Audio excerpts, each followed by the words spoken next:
mga subscriber, mga sumusuporta sa YouTube channel namin ever since na dumating kami dito sa Canada from Abu Dhabi. We just want to share to you the good news. Canadian citizen na kami. Yes. For a long time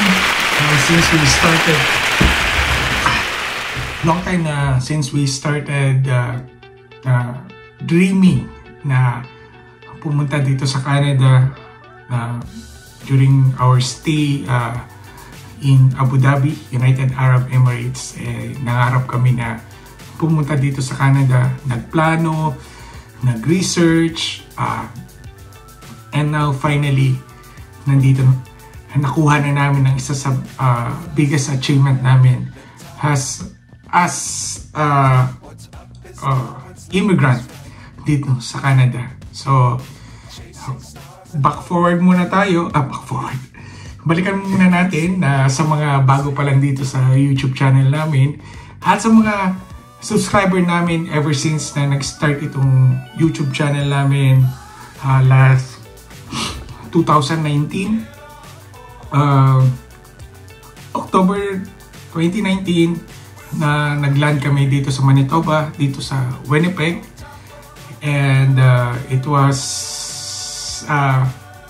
biggest decision na nagawa namin as a family, as a couple. Of course, it's one thing na kaya rin namin nag-decide kami na pumunta dito is because for the future of our kids. So 2019 yun, nag-start kami late 2017. Kung gusto nyong balikan yung timeline namin sa Canada, makikita nyo doon yung step by step yung proseso ng aming proseso ng aming papel until na makarating kami dito sa Canada. It's a big decision. I still remember yung nag-stop over kami, I think sa Germany or something like that. Naghihintay kami ng sumakay ulit ng aeroplano. So I talked to my wife. Actually, I asked my wife something na I told my wife na yun, magsisimula ulit tayo, or back to zero. Kumbaga, forget about all the experience that we had, kasi talagang expect the unexpected talaga. So sa amin, hindi kami nag-expect ng malaki. Actually, ang nag-expect kami na mag-start talaga kami na ganito yung job namin. But you know what? The advantage of research bago pumunta dito is napakalaking halaga nun. So as katulad ng mga iba dyan na nangangarap na pumunta dito sa Canada, huwag kayong mapagod mag-research. Research is the best thing talaga. And aside from watching other YouTube channels na dito na sa Canada, mas maigi pa rin yung mag-research kayo kasi pabago-bago ang rules dito sa Canada. If you notice sa mga videos namin, we try to avoid yung mga details about yung mga immigration process. Ang sinishare lang namin is based on our experience because medyo critical kasi yung mga detalye, and at the same time pwede kong sabihin na ito yung bagong proseso ng Canada, and then after a few weeks mababago siya. So ganun yun. So yung mga videos namin is more experience dito, anong ginagawa namin, anong buhay namin dito, masyal. So yun talaga lang yung sinishare namin to inspire people kung ano talaga magiging buhay dito.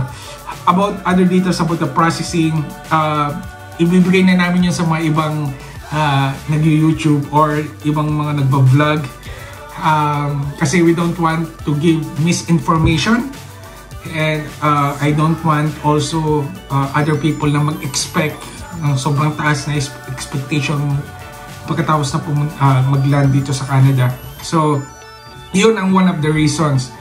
Pero pag may mga nagtatanong naman through our Facebook channel or sa nagko-comment sa YouTube channel namin, kinokollect lang namin yun at sinasagot namin based in our personal experience. Hindi siya nagre-rely sa mga sinasabi ng ibang tao. So, ganun yung ginagawa talaga namin. Kasi, and we always nag-disclaimer kami na pwedeng mabago. Kaya lagi namin sinasabi na mag-research.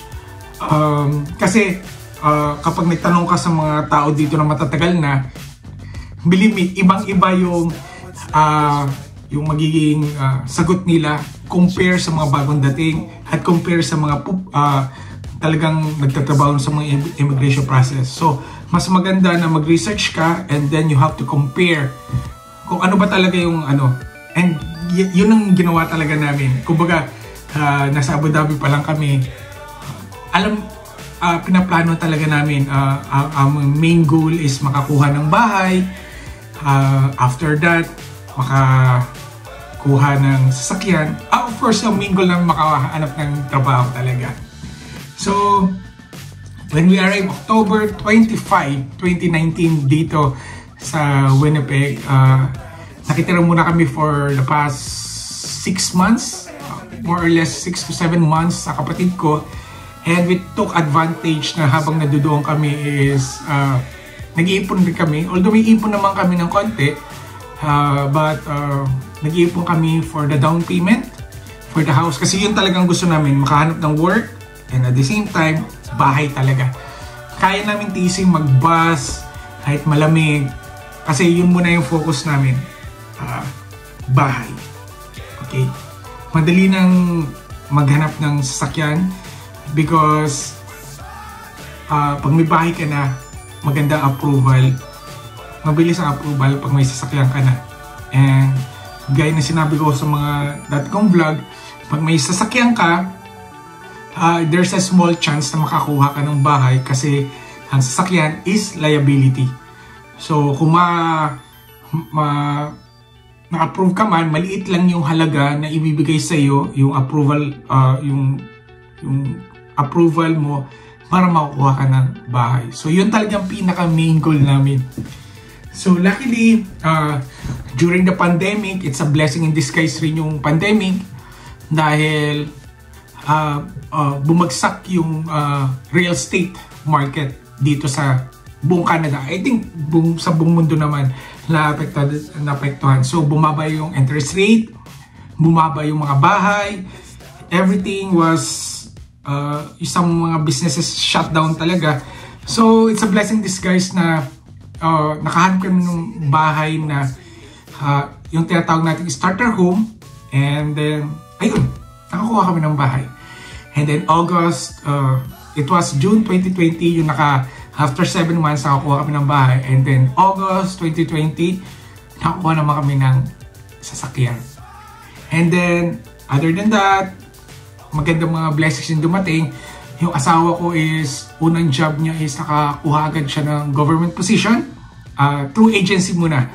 Then habang nadudoon siya sa agency, nagkaroon ng internal hiring.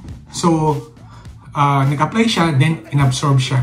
So nasa admin staff siya, I think nasa admin area siya.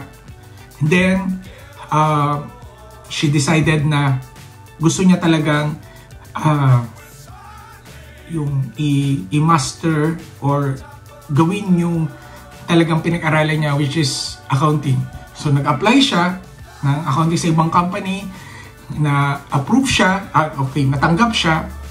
And then after that, so from the government going to the private company, and then after like a few months, nag-apply ulit siya na luckily nakahanap siya ng magandang company and magandang position rin.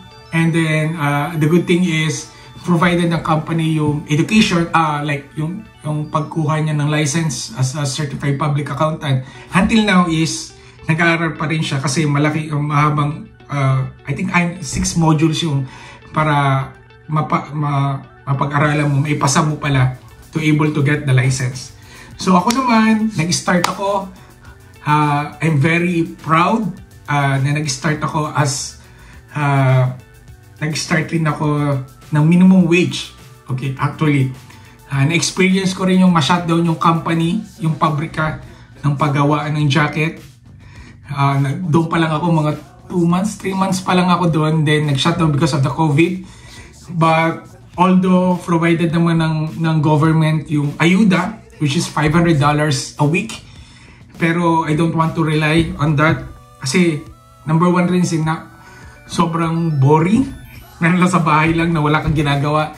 So nag-apply ako sa Walmart, pinili ko yung panggabi para I can able to take care of my kids.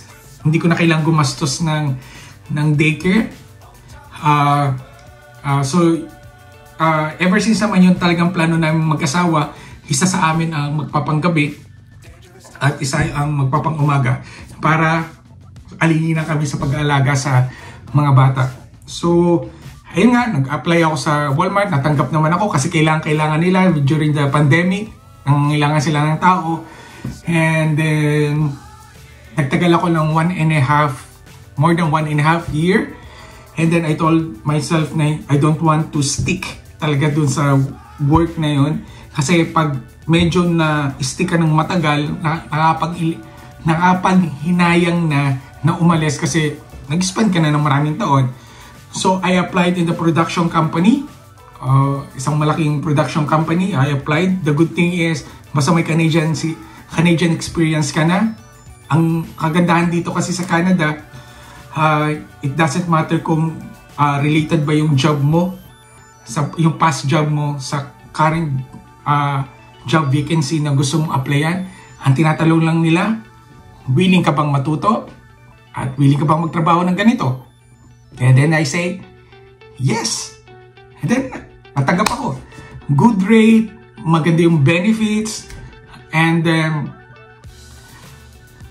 after I think 6 months, 7 months, unfortunately, yung mga kasama ko mga panggabi ay nagsi-resign kasi hindi nila kinaya yung panggabi. Ako kasi sanay na. And the management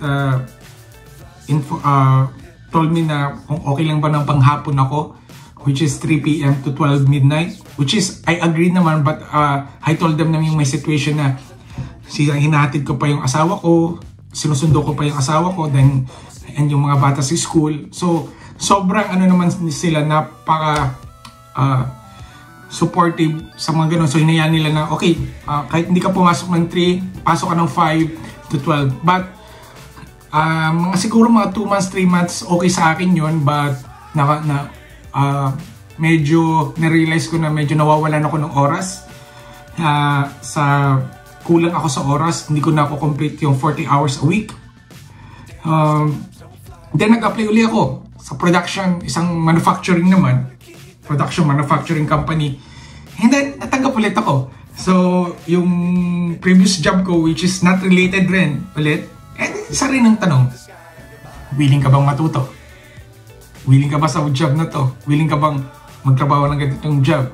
And then I say, yes. So ganun. Natanggap ulit ako, which is a good rate rin, magandang benefits, every 6 months may increase, depends sa ganda ng trabaho mo, kung masipag ka, magandang performance mo. Until now, doon pa rin ako nagtatrabaho.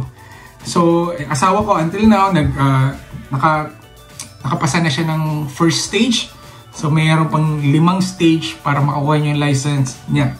So, yun yung buhay namin dito sa Canada. Isinamarize ko lang yung mga nangyari sa buhay namin since we started here. And marami akong naririnig, marami akong napapanood sa other social media, TikTok, yung Scam ang Canada, puro mga magaganda lang, yung Actually, gusto ko nang mag-react niyan but I don't want to spread negativity, and I don't want to spread na I don't know, siguro hindi ko talaga ugali to spread negativity. Naisip ko lang is to share na lang. I don't want to ano naman na although in-encourage ko pa rin, which is although maraming narinig na mataas standard of living dito sa Canada, isa lang yung sasabihin ko. Standard of living in Canada, although mataas, but it depends on you. Binabalanse lang nila ang buhay dito. Okay, one big example, tumaas ang interest rate dito, most especially sa kung bibili ka ng bahay. But yung mga bahay naman dito is bumaba. So, balance. Mataas ang interest rate, mababa ang bahay. Yung kapanahonan namin, yung bumili kami ng bahay, yun lang yung swerte namin kasi mababa yung interest rate, mababa yung bahay. But before, after the pre-pandemic na, mababa yung interest rate, sobrang taas naman yung mga bahay, talagang grabe ang taas. And we have lots of plans pa na ngayon Canadian citizen na kami. One of the bucket list talaga namin is, ako personally, pagkatanong ako ng asawa ko, kasi gusto talaga namin mag-US, but isa talaga sa bucket list ko is makapa-Disney cruise kami, pamilya. Yan talagang pinaplano namin. Parang, yun talaga nag-i-stick talaga. Once na maging Canadian citizen kami, magiging talaga. And then, gusto ko sanang i-share yung pagtitake namin ng oath, pero small clip lang ng oath namin because hindi allowed yung because unfortunately, because may mga kasama rin. So online oath taking lang yun. Siguro before kasi is face to face before pandemic, and then during the pandemic yung mga maraming oath taking na realize nila na mas nakakatipid na online na lang. So yun ang ginagawa nila ngayon. But I heard na meron rin mga face-to-face, but we still prefer the online, mas convenient. Mabilis lang. Ang oath-taking siguro it took 30 minutes to 45 minutes. Napakabilis lang siya kasi depende rin kung gaano kadami yung mga nag-oath. So sa Zoom meeting lang siya, nasa 135 newly Canadian citizen. So napakabilis, napaka-brief ng kumanta, numpa, and then that's it. Nagpasa lang kami ng yung pinirma namin, sinend namin through email. Naghihintay na lang kami ng pinili namin kasi yung e-certificate kaysa yung hard copy. E-certificate is much faster, and at the same time anytime pwede mo namang i-print yun. Pag hard copy kasi minsan nami-misplace mo, nawawala. So pag natanggap namin yung e-certificate, then we can apply for Canadian passport. And of course, maraming plano sa buhay, and we're planning, hindi muna nasasabihin yung mga future plans namin, but marami kaming mga plano sa buhay, and we're so blessed na na-share namin ito sa one of our biggest achievement dito sa Canada. Sa mga baguhan dito, sa mga nangangarap pumunta dito sa Canada, huwag kayong mapagod. Huwag kayong sumuko na mangarap na pumunta sa Canada. Maybe next year, maybe after a few weeks, maybe next month, nandito na rin kayo. Maraming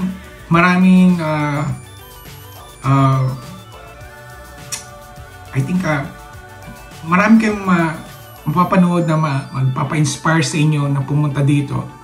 And most special kung may mga kids kayo, malaking difference na pumunta na may mga isa sa inspirasyon nyo na pumunta dito is yung mga bata talaga. And despite of all the negativity na naririnig ninyo, and we realize na we still survive. Nandito pa rin kami.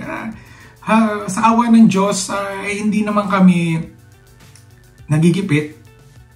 And isa lang ang suggestion ko sa mga nandito na bagong dating is kailangan you know how to handle money here. Mabilis, napakadali ng pera dito. It's how you handle your money talaga.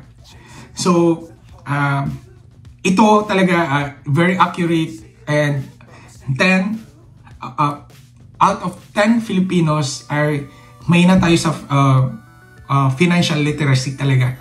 And I admit, isa ako doon dati. So, gastos dito, gastos doon, basta may pera, utang dito, utang doon. And then, good thing na natutunan namin yung nasa Middle East kami and how to handle it.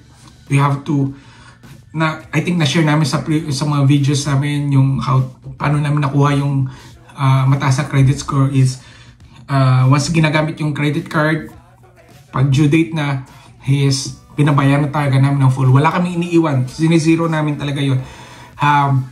We don't pay minimum for the credit cards. So, yun ang reason kung bakit napapangalagaan namin ang credit score namin. And we're so blessed na ang binabayaran lang, ang monthly na binabayaran lang namin for like yung, ang tawag dito, yung obligation namin na binabayaran for now is yung mortgage dito sa bahay, sasakyan, our personal insurance, of course, very important yun. Insurance sa sasakyan. That's it. Aside from that, yun lang yung pinoproblema na, no, not pinoproblema, yun yung obligation namin na binabayaran every month. So, pag nandito kayo sa Canada, baka ma-overwhelm kayo. Kasi pag may credit card na, okay, ganito, that's okay. Dito mabubuhay ka sa utang. Pero make sure lang na you have to pay it before due date. Or else, pag nasimulan mo kasi, naumpisahan mo siya at nasanay ka, 100% mababaong ka sa utang dito. So yun lang po. I'm sure may natutunan kayo sa maikling clip na to, which is 25 minutes or more than 25 minutes. Masaya lang kami na i-share namin to. Ngayon, sa ko lang mag-isa dito sa bahay, kakahatid ko lang sa mga anak ko and nasa work na yung asawa ko. Wag mapagod, mangarap. Kung may plano kayo, do it now. May mga naririnig ako na magiging iba na naman yung proseso ng pagpunta dito sa Canada. I just want to, before I end this vlog, I just want to share to you yung isa sa sinabi ng kaibigan ko. Kung may plano kayo sa pagpunta dito sa Canada, yung 100% na planado nyo talaga, habang may maganda pa kayong trabaho, habang may income pa kayong pumapasok o may enough na ipon pa kayo sa bangko o whatever na pera kayo, start processing it now. Gawin nyo na agad yun. Kasi kung saka nyo lang paplanuhin pumunta ng Canada na nawalan kayo ng work or nag-shutdown yung pinagtatrabaho ninyo, and saka nyo lang naiisip na pumunta ng Canada, there will be a small chances na makakapunta kayo dito. Of course, number one, of course, financially, and at the same time, yan yung mga malaki yung percentage na naloloko dahil sa sobrang gusto talaga nila is na parang hindi na sila nakapag-research kung tama ba itong pinuntahan nila, immigration processes, o nag-DIY lang sila pero nagkalito-lito na because of the frustration na makapunta dito. So, kumbaga yung sinabi ng friend ko, it's very, very accurate, sobrang totoo yun. At yun ang yung ginawa namin, and nalala namin yun ang yung talagang ginawa namin nung nasa Middle East kami sa UAE, na lagi lang kaming, sige, pagplanuhan natin, plano, until my wife decided, gawin na natin ngayon. And now we're here. So muli po, maraming salamat sa mga subscriber namin. Maraming salamat po sa lahat na nakijoin sa amin from the very start until na nandito to, na naging Canadian citizen na kami. Asahan nyo po na hindi po kami mapapagod na mag-share ng mga experiences namin dito. At kung may mga katanungan po kayo, huwag po kayong mahihiyang mag-comment sa channel na to. I-comment nyo lang down kung ano yung mga katanungan na iipunin namin yun at magkakaroon ulit kami. Kasi matagal na kami hindi nakapag-vlog ng mga question and answer. Pero okay lang yun. Message lang kayo ng message sa amin. Sa Facebook page namin, mag-message rin lang kayo. At asahan nyo po na magre-reply po kami. Muli po, kami po ang Pamilya na Basilia. Representing Pamilya na Basilia.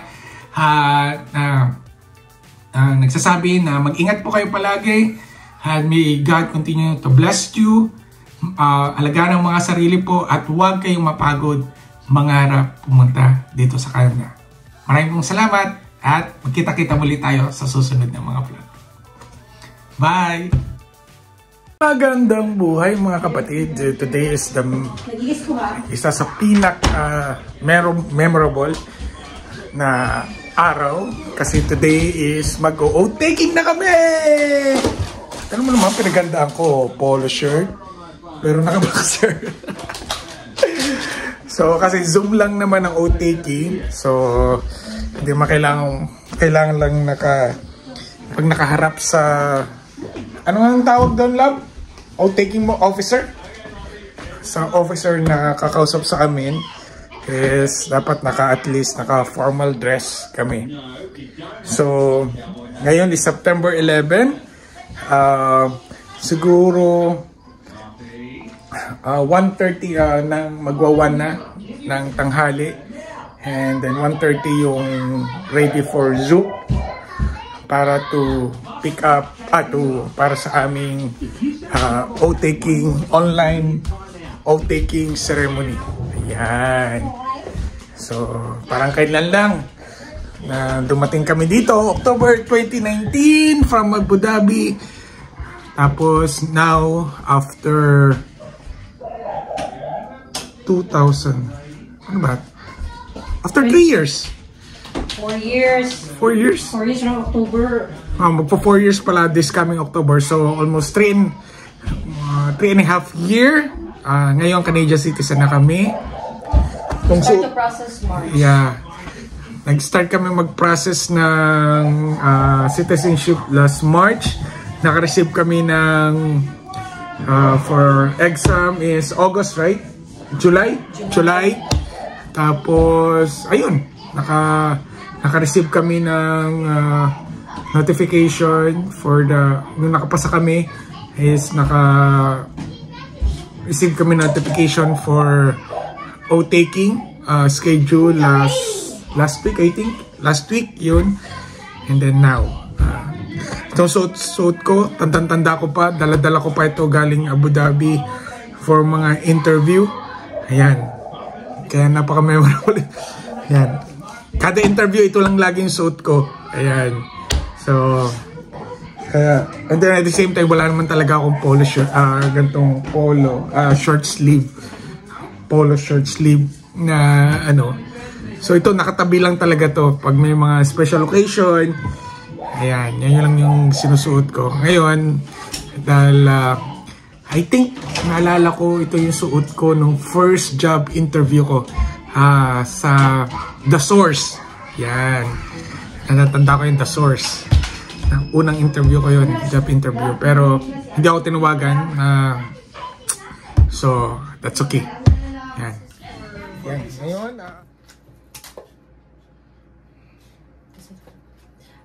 How many pieces? Or 4. 4 pieces? 4. 4. Okay. Yeah. Ako lang lahat lang.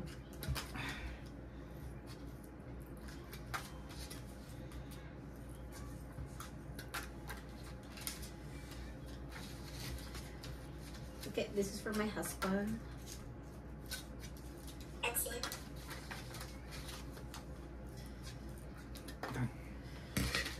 And this is for my son. Perfect. And this is for me. There we go. Now repeat after me.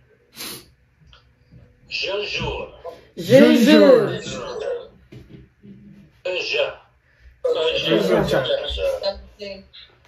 Serai fidèle. Serai fidèle. Et porterai Sincere allegiance. À sa majesté. À sa majesté. Le roi. Leroy. Charles Trois. Charles Strong. You are now a Canadian. You're a Canadian. It's happened. It's actually happened. How about everybody giving everybody a nice round of applause? Come on, everybody. Canadian. Yay. Congratulations. No. You are now officially a Canadian. Now, your journey here was unique. Whether you came here for safety, to reconnect with family, just to start a new life, you are now an equal member of our country. And as Canadians, we share responsibilities to look out for one another, to welcome those who are new here, and to respect those who are Indigenous to this land, and always to leave our communities better than we found them. So as you continue your life here, remember this day when you became a citizen. And think about everything you can do every day forward to strengthen our country. Congratulations again, and welcome.